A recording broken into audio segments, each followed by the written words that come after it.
Serum creatinine test ये एक ऐसा टेस्ट है जब किसी का बढ़ जाता है तो उसकी सेहत और उसका पैसा लेकर जाता है और लेकर आता है उसकी जिंदगी में बहुत ज्यादा स्ट्रेस। सीरम क्रेटिनिन टेस्ट हमारी किडनी फंक्शनिंग के बारे में हमें बताता है। आज की इस वीडियो में हम डिटेल में बात करने वाले हैं सीरम क्रेटिनिन टेस्ट के बारे में और साथ ही बात करेंगे स्क्रीन पर दिए गए उन सवालों के बारे में जो हर डायबिटिक, हाई बीपी और किडनी पेशेंट को बहुत ज्यादा परेशान करते हैं। तो चलो टाइम वेस्ट ना करते हुए अपनी वीडियो को स्टार्ट करते हैं। लेकिन रुको, उससे पहले प्लीज वीडियो को लाइक और मेरे चैनल को सब्सक्राइब कर लें क्योंकि मेरे चैनल पर आपको एकदम जेन्युइन इंफॉर्मेशन मिलेगी। जी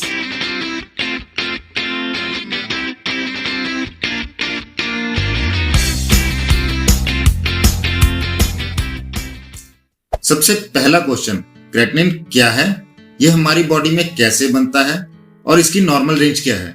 क्रेटिनिन हमारे शरीर का एक केमिकल वेस्ट प्रोडक्ट है जो हमारे मसल्स में बनता है। जब हमारे मसल्स में एनर्जी को प्रोड्यूस किया जाता है या फिर कोई मूवमेंट की जाती है तब ब्लड में क्रेटिनिन नाम का एक बाय प्रोडक्ट बन के आता है और ये हर किसी की बॉडी में बनता है। नॉर्मल इंसान में भी बनता है और किडनी डिसऑर्डर वाले पेशेंट में भी बनता है।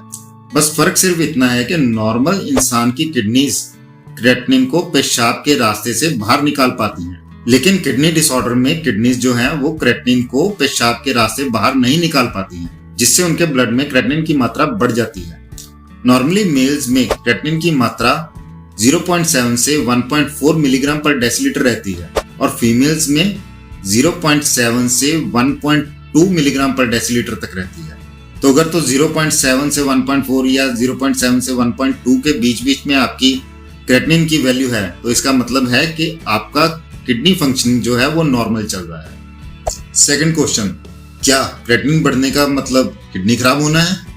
तो इसका जवाब है कि मोस्टली ऐसा होता है कि क्रेटिनिन बढ़ने का मेन कारण किडनी डिसऑर्डर ही होता है, लेकिन कुछ एक दो कंडीशंस ऐसी भी होती हैं जिनमें हमारा क्रेटिनिन लेवल ब्लड में टेम्परेरी बढ़ जाता है और थोड़े टाइम बाद डॉक्टर से ट्रीटमेंट लेने से ये नॉर्मल भी आ जाता है। तो ऐसी कुछ कंडीशंस हैं डिहाइड्रेशन, कुछ मेडिसिन का साइड इफेक्ट और कुछ ट्रीटमेंट्स जो किसी का क्रेटिनिन लेवल जो है वो कुछ टाइम के लिए बढ़ा भी सकते हैं, लेकिन डॉक्टर की कंसल्टेशन से और उसका ट्रीटमेंट लेने से ये नॉर्मल भी आ जाते हैं। ऐसी कंडीशन में किडनी तो खराब नहीं हुई होती, लेकिन बॉडी में कुछ इम्बैलेंस होने की वजह से जो है वो क्रेटिनिन लेवल टेम्परेरी बढ़ जाता है। लेकिन अगर क्रेटिनिन लेवल जो है वो बढ़ा हुआ आता है तो डॉक्टर की कंसल्टेशन बहुत जरूरी है क्योंकि किडनी की प्रॉब्लम एक ऐसी बीमारी है जिसका कोई इलाज भी नहीं है। तीसरा क्वेश्चन, कितना क्रेटिनिन लेवल जो है वो डेंजरस होता है या फिर कितना क्रेटिनिन लेवल ये बताता है कि किडनी फेलियर हो चुका है। वैसे तो क्रेटिनिन आपकी एज, जेंडर और बॉडी साइज पर निर्भर करता है।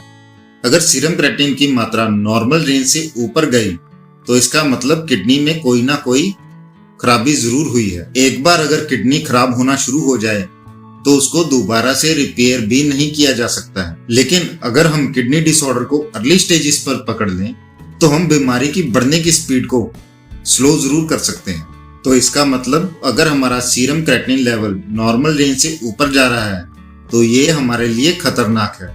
और जहां तक ये बात रही कि क्रेटिनिन का कितना लेवल जो है वो हमें किडनी फेलियर बताता है, तो इसके लिए हमें क्रेटिनिन के साथ एक GFR टेस्ट भी करना पड़ता है, जिससे हमें यह अंदाजा हो जाता है कि क्रोनिक किडनी डिजीज की कौन सी स्टेज चल रही है। Fourth question, chronic kidney disease की कितनी स्टेजेस होती हैं और कौन सी स्टेज पर जाकर डायलिसिस और किडनी ट्रांसप्लांट की जरूरत पड़ती है। क्रोनिक किडनी डिजीज की 5 स्टेजेस होती हैं जिन्हें हम GFR की मदद से निकालते हैं। GFR एक कैलकुलेशन होती है जिसे हम पेशेंट की एज, क्रेटिनिन वैल्यू और जेंडर से निकालते हैं। इन स्टेजेस के बारे में हम स्क्रीन पर दिए गए डायग्राम से समझते हैं। क्रोनिक किडनी डिजीज की 5 स्टेजेस होती हैं जो हमें ये बताती हैं कि हमारी किडनीज कितना काम कर रही हैं। मतलब जैसे जैसे किडनीज काम करना कम करेंगी वैसे वैसे ही क्रोनिक किडनी डिजीज की स्टेज बढ़ती जाएगी। किडनीज कितना अच्छे से काम कर रही हैं ये देखने के लिए हमें किडनीज का ग्लोमेरुलर फिल्ट्रेशन रेट देखना पड़ता है जिसे हम GFR कहते हैं। क्रोनिक किडनी डिजीज की फर्स्ट स्टेज में किडनीज नॉर्मल वर्क करती हैं और इस स्टेज में पेशेंट की GFR वैल्यू जो है वो 90 से अबव रहती है। क्रोनिक किडनी डिजीज स्टेज 2, इसको हम माइल्ड CKD कहते हैं। और इसमें पेशेंट की जीएफआर वैल्यू 60 से लेके 89 के बीच में रहती है। माइल्ड सीकेडी मतलब किडनीज को जितना काम करना चाहिए उससे वो थोड़ा सा कम काम कर रही हैं। क्रॉनिक किडनी डिजीज स्टेज 3, इसको हम मॉडरेट सीकेडी भी कहते हैं, और इसमें पेशेंट की जीएफआर वैल्यू 30 से लेके 59 के बीच में रहती है। मॉडरेट सीकेडी मतलब किडनीज थोड़ी ज्यादा खराब हो चुकी हैं, या फिर यूं कहें कि किडनीज सिर्फ 50% ही काम कर पा रही हैं। क्रॉनिक किडनी डिजीज स्टेज 4, इसे हम सीवियर सीकेडी कहते हैं, और इसमें पेशेंट की जीएफआर वैल्यू 15 से लेके 29 के बीच में आती है। सीवियर सीकेडी मतलब किडनीज बहुत ज्यादा खराब हो चुकी हैं। क्रॉनिक किडनी डिजीज स्टेज 5, इसे हम एंड स्टेज कहते हैं। इसमें पेशेंट की जीएफआर वैल्यू 15 से भी नीचे आती है। एंड स्टेज मतलब टोटल किडनी फेलियर, मतलब किडनीज ने काम करना बिल्कुल बंद कर दिया है, और इस स्टेज पर आकर पेशेंट को डायलिसिस या फिर किडनी ट्रांसप्लांट की जरूरत पड़ती है। 5th क्वेश्चन, किडनी डिसऑर्डर के क्या क्या सिम्टम होते हैं और ये हमारी बॉडी में कब आने शुरू होते हैं?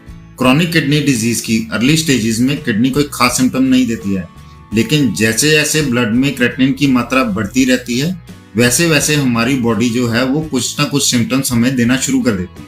और वो सिम्टम हो सकते हैं टायर्डनेस, लो एनर्जी, वीकनेस, थकावट रहना, थके रहना हमेशा, किसी काम में कंसंट्रेशन नहीं लग पाना, एनीमिया हो जाना, एचबी कम हो जाना, नींद नहीं आना, स्किन ड्राई हो जाना, खारिश होना स्किन पर, पेशाब में ब्लड आना, या फिर पेशाब में झाग बनना, जैसे साबुन की झाग बनती है वैसे झाग बनना, पैरों में एंकल में स्वेलिंग आ जाना, भूख ना लगना, मन कच्चा होना, वॉमिट्स आना, पेशाब का वॉल्यूम डिक्रीज हो जाना, क्योंकि किडनीज जब खराब होती हैं तो वो पानी को अब्जॉर्ब नहीं कर पाती हैं, जिसकी वजह से यूरिन के वॉल्यूम में कमी आ जाती है। तो ये सब कुछ ऐसे सिम्टम्स हैं जो हमारी बॉडी हमें देती है जब हमारी किडनीज जो हैं वो खराब होना शुरू हो जाती हैं।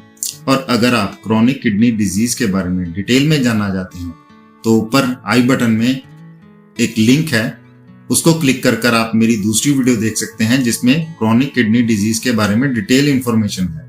कि इस वीडियो में मैं आपको इन 5 सवालों के ही जवाब दे पाऊंगा, बाकी के जो सवाल हैं उनके जवाब मैं आपको अगली वीडियो में दूंगा जो कि मैं बहुत जल्द रिलीज करूंगा। तो उस वीडियो को देखने के लिए आप अभी मेरे इस लिंक को क्लिक करें, जिससे कि आप मेरे चैनल को सब्सक्राइब कर पाएंगे, और क्रॉनिक किडनी डिजीज के बारे में जानने के लिए इस वीडियो को क्लिक करें। आई होप आपको मेरी ये वीडियो अच्छी लगी होगी, तो प्लीज अगर आपने इसको अभी तक लाइक नहीं किया है तो इसे लाइक भी कर दें। आज के लिए बस इतना ही। Thank you.